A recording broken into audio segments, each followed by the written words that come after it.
রাজনীতিতে ঔদ্ধত্যপূর্ণ আচরণ দেখিয়েছে গণ অধিকার পরিষদের সাবেক সাধারণ সম্পাদক, বর্তমানে বিএনপি থেকে জাতীয় সংসদ নির্বাচনে পরাজিত এমপি পদপ্রার্থী জনাব রাশেদ খান। তিনি জামায়াত ইসলাম যারা করেন তাদেরকে অমানুষ বলেছেন এবং জামায়াত ইসলামের সাথে যারা এই দলটাকে তিনি অমানুষের দল বলেছেন। বাস্তব সত্য কথা হচ্ছে, জামায়াত ইসলামী অমানুষের দল নাকি অমানুষ কিছু মানুষরাই জামায়াত ইসলামকে অমানুষ হিসাবে আখ্যায়িত করতে পারে। দেখেন, গণ অধিকার পরিষদ যখন বিপদে ছিল তখন এই গণ অধিকারের পরিষদের পক্ষে বেশ কিছু বয়ান আমি দিয়েছিলাম। জুলাই বিপ্লবের জন্য আমাদের উদ্দেশ্য ছিল সবাই ঐক্যবদ্ধ থাকব, দেশের প্রয়োজনে জাতির প্রয়োজনে আমরা সবাই সবার সাথে একসাথে কাজ করব।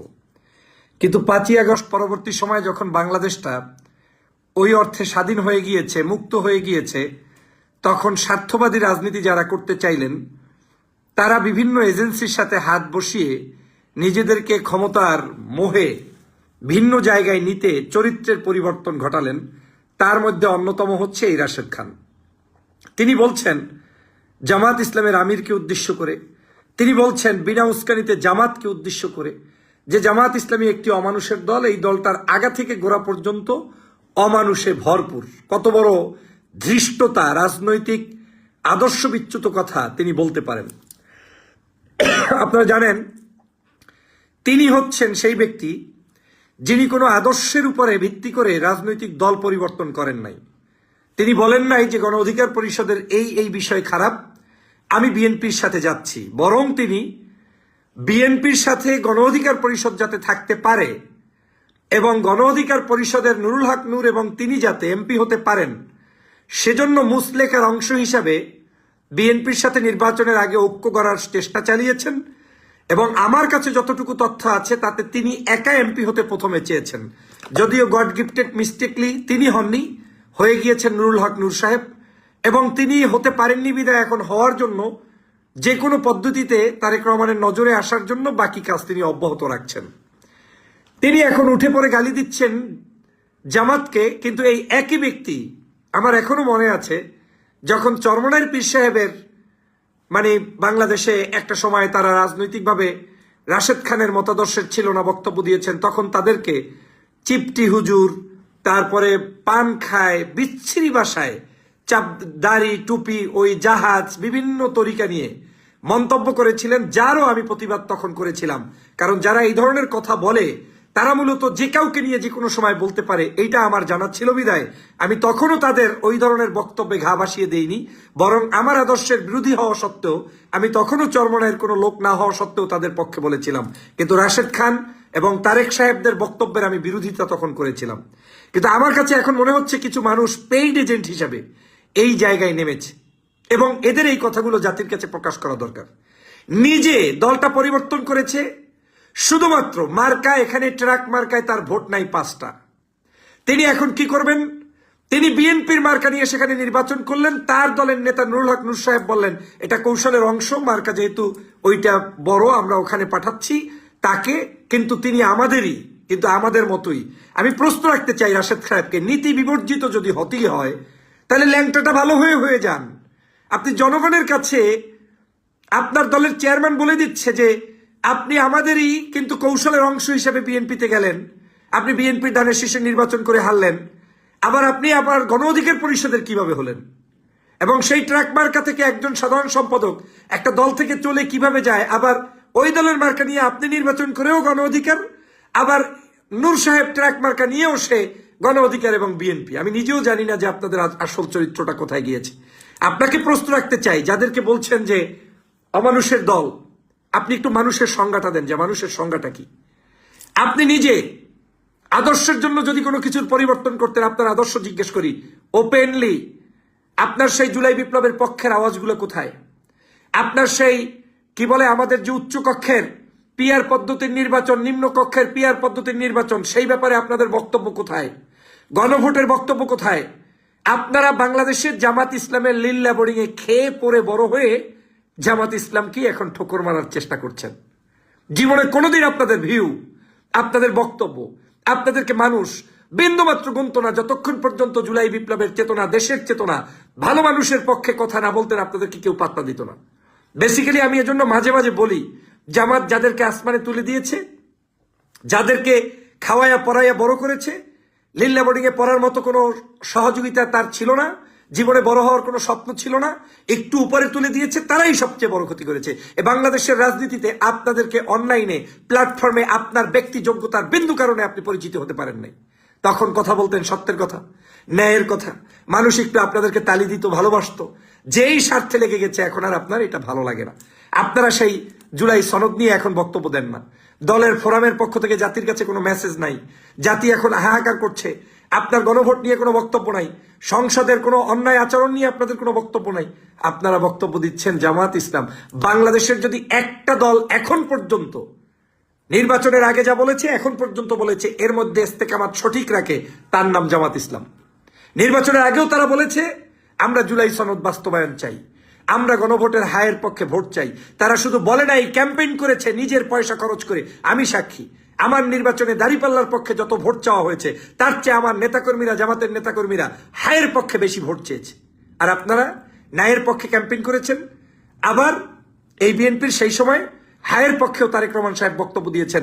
সংসদ যখন গঠিত হয়ে গেল সব ভুলে গিয়ে আবার একাকার হয়ে চলে গেলেন। মুখে এখন তালা লাগিয়েছেন, মুখ এখন আর নাই, চেতনাবোধ সব শেষ হয়ে গিয়েছে। যে কারণে রাজপথে মার খেয়েছেন, বলছেন, ব্র্যান্ডিং করছেন মানুষের কাছে, ওটা বিক্রি করে সহানুভূতি আদায় করছেন, সেই কারণগুলো কি ভুলে গিয়েছেন?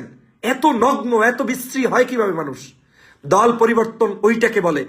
আদর্শের কারণে ক্ষমতার মোহে থাকা সত্ত্বেও ওখান থেকে বের হয়ে এসে যদি আপনি ছোট কোনো জায়গায় অংশগ্রহণ করে জাতির প্রত্যাশিত কথা বলতে পারেন, ওইটা হচ্ছে আদর্শিক পরিবর্তন। আপনি গণ অধিকার পরিষদ থেকে আদর্শ বিক্রি করে আপনার নিজের এই দলটাকেই শেষ করে দিয়ে সারা বাংলাদেশের মানুষের টাকা পয়সা যা দরকার ছিল, নমিনেশন, বাণিজ্য টাণিজ্য সবকিছু শেষ টেস করে পুট করে চলে গেলেন দুইজন আমি এমপি হওয়ার জন্য। আমি বলেছিলাম দুইজন নয়, একজন। কারণ আপনি চেয়েছিলেন ওই নুরুল হকও যদি এমপি। এ তথ্য আমার আছে, আমি এগুলো বহুবার বলেছি, আবারও বলছি। গণ অধিকার পরিষদ জাতীয় সংসদ নির্বাচনের আগে দুটো লেটার নিয়েছে বিএনপির কাছ থেকে নির্বাচনে তাদেরকে সহযোগিতার জন্য। এই দুইটা লেটার যেদিন থেকে নিয়েছে সেদিন থেকে তারা সম্পূর্ণ পূর্ণাঙ্গ দালাল হিসাবে কাজ করছে। তার আগে তাদের দল ভেঙে গিয়েছে, জেজা কিবরিয়া সাহেবের সময় ভেঙে গিয়েছে। আমি তারুণ্যদীপ্ত এই সংগঠনের পক্ষে কথা বলেছি, কিন্তু হাজার হাজার নেতাকর্মীদেরকে তারা আজকের বিপথে ফেলে দিয়ে তারপরে তারা তাদের নিজের আখের ঘুরাচ্ছে। এখন চ্যালেঞ্জ দিয়ে বললাম, ঘোরেন কোথায় সচিবালয়, ঘোরেন কোথায় চান্দাবাজিতে, ঘোরেন কোথায় মাস্তানিতে, ঘোরেন কোথায় নিয়োগ বাণিজ্যে, বুকে হাত দিয়ে বলতে পারবেন না যে সৎ পথের কোনো ইনকাম সোর্স আপনাদের আছে।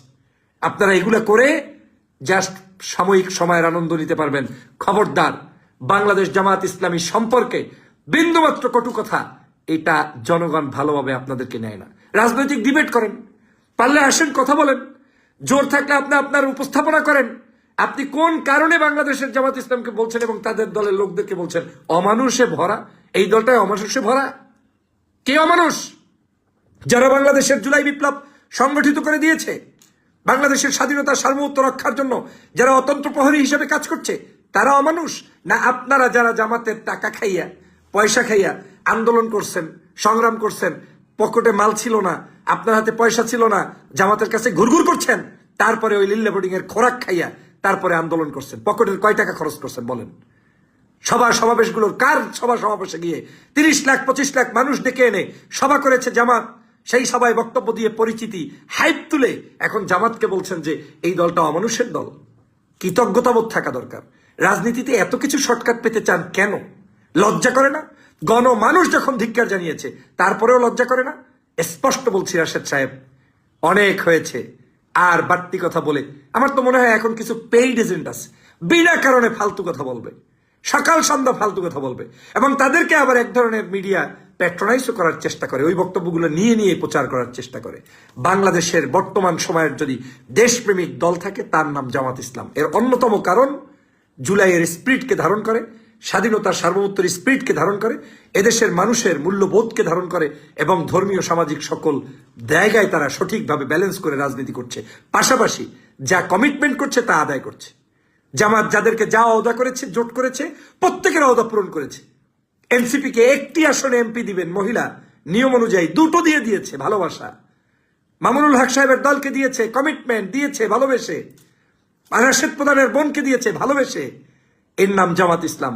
জামাত ইসলাম যাকে যেখানে যতটুকু বলেছে সেটা প্রমাণ করে তারপরে তাদের নিজেদের কর্মী থেকে তারপরে প্রমাণ করেছে। এখন যদি কেউ কৃতজ্ঞতা স্বীকার ভবিষ্যতে না করে, এ বাংলাদেশের এই যে এনসিপির 6 জন এমপি জামাত ইসলামের ভোটে এমপি হয়েছে, তাহলে জামাতের প্রতি এই কৃতজ্ঞতাবোধ যদি কোনোদিন কেউ অস্বীকার করে, তারা যদি করতে চায়, তাহলে বুঝতে হবে সেটা তাদের রাজনৈতিক দূরদর্শিতার অভাব। আজকে জামাত ইসলামের স্যাক্রিফাইসের কি দেখলেন? তারা আজকের সংসদের উপনেতা নাহিদ সাহেবকে বানিয়েছে। জামাতের পক্ষ থেকে চাইলে তাদের বানাইতে পারতেন, তারা তাদেরকে বানিয়েছে।